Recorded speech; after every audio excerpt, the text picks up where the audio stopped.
سؤال بجد والله العظيم، هو ليه يدفع 3 مليون جنيه عشان يصور جوه محكمة؟ انا مش مصدق الحتة دي. يعني انت لو عملت ديكور في البيت اصلا آه هيكلفك 200 الف. لو جبت شقة مثلا تمنها 2 مليون جنيه وعملت فيها محكمة، ديكورات ورا الخشب اللي على الحيطة ده مفيش يعني بمبالغ قليلة، والمنصة دي تخلي نجار يعملها لك وبس كده كنت ظبطت احلى غرفة مداولة واحسن قاعة محكمة. مش محتاج الموضوع تدفع 3 مليون جنيه عشان تصور لك مشهدين زي دول. وبعدين هو الاي اي يأثر معاك في حاجة؟ ده هو كمان ضرب صور بالاي اي، ده كارثة. ده بس في يعني انت كنت عملت بالاي اي حاجات هنقول ان انت ضعيف في الاي اي ومش هتعرف تظبط الدنيا. اعمل ديكور، ديكور محكمة مش هيتكلف والله 3 مليون جنيه.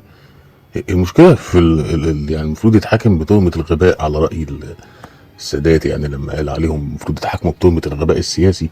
فده الغباء في النصب. يعني انت يعني لحد دلوقتي برضه ما نعرفش لازم يكون في حكم نهائي عشان نقول اي اتهام ليه بالنصب او كده. هو متهم حاليا يعني، ولكن طبعا الادله القويه وبتاعت الفيديوهات دي واضحه جدا. الغريب بقى ان انت عامل حاج احضر قدام قاضي وشوفه بيتكلم ازاي. ولا كلمه من اللي انت قلتها ينفع قاضي يقولها. مفيش قاضي بيقول بعد الجلسه. بعد الجلسه دي يعني بعد ما يروح هتديله الحكم او القرار بعد ما تروح، يعني هتنزله له في السبت. حاجه غريبه جدا. اسمهاش بعد الجلسه، اسمها اخر الجلسه. يعني بعد ما تخلص الجلسه في اخر الجلسه بتقول القرار بتاعك. وقدامه واحد منتحل صفه محامي برضه بيطلع صوته في كل الفيديوهات بيقول نفس الكلام. اخر جلسه يا ريس انت اديتها لي اجل لاعاده الاعلان. فيروح قايل له طيب هتتاجل لجلسه كذا. ما يعني هتاجلها له الاعلان تاني ازاي؟ وبرضه في فيديو تاني بيقول له يا ريس اخر حاجه كانت مش عارف متاجله الاطلاع. فقال له طيب 25/2. طب هي متاجله للاطلاع، انت المفروض اطلعت، هتترافع بقى دلوقتي. فاجلها لك ليه طيب؟ وايه سبب التاجيل؟ يا عم احضر قدام قاضي عشان حتى يبقى في مصداقيه للكلام. يعني تقدر تقول مثلا الراجل ده آه، بيقول كلام حقيقي. انما مفيش حد اصلا هيصدق لها عبث ده. مأجلها 25/2 لإيه طيب؟ إيه سبب التأجيل؟ مش فاضي دلوقتي مثلا هتروح؟ حاجة غريبة جدا. لو بقول له إيه أنت اسمك مصطفى؟ طيب، وقعد يبص في الورق وراح قايل له 25/2. طب ما تكتب التأجيلة، ما المفروض القاضي يكتب قدامه 25/2 في محضر الجلسة. لا هو بيقولها له كده لكنه بيكشف على القضية في الجدول مثلا، فبيقول له دي متأجلة. حاجة في منتهى العبث. يا عم احضر قدام قاضي طيب عشان تشرب الصنعة، مش انت نصاب. شوفوا بيتكلم ازاي. في قاضي بيقول يا اخواتي. ايه يا اخواتي دي؟ ويا اخواتي انا طالع عندي جلسه وعندي شغل متلتل. وبيقول للراجل يا بلال خد الجلسات. وبيشاور على الملفات بتاعت القضايا، اسمها ملفات قضايا. خد القضايا اسمها الجلسات. تعرف الجلسه يعني ايه؟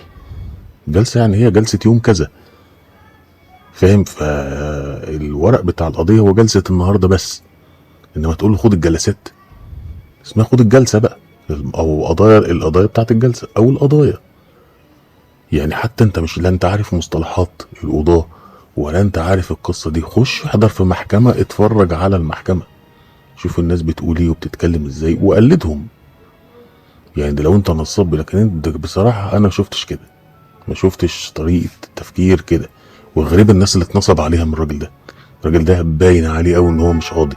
حاطط البادج بتاع القضاء على كفر الموبايل، وحاطط كفر برضه البادج بتاع القضاء على الملفات تقريبا ولا على الايباد اللي معاه. اكيد حطه على العربيه، لو عنده عربيه يعني اكيد حط عليها البادج بتاع القضاء. مشكله. ولابس وشاح اكبر منه. طب نقي وشاح على مقاسك.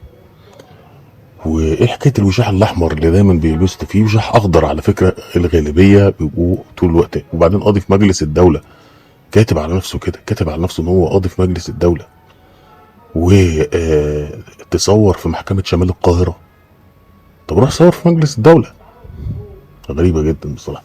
يعني حتى انت بتقول انك قاضي في مجلس الدوله، ايش بتعمل ايه في شمال القاهره يا عم الحاج؟ ما هي دي مش مجلس دوله. شيء غريب جدا. غريب الناس اللي اتنصب عليها بسبب الراجل ده. الاقرب ان محدش اساسا هيروح يقول انا اتنصب عليا من قاضي او واحد كنت فاكره قاضي فكنت بديله رشوه. فبرضه هيبقى صعب ان حد يروح ينصب عليه الا لو هديت مثلا، قال لحد انا هسهل لك حاجه انك تاخد شقه مثلا. الكلام ده من الشقق بتاعت الاسكان، ممكن ده حد يرفع عليه قضيه.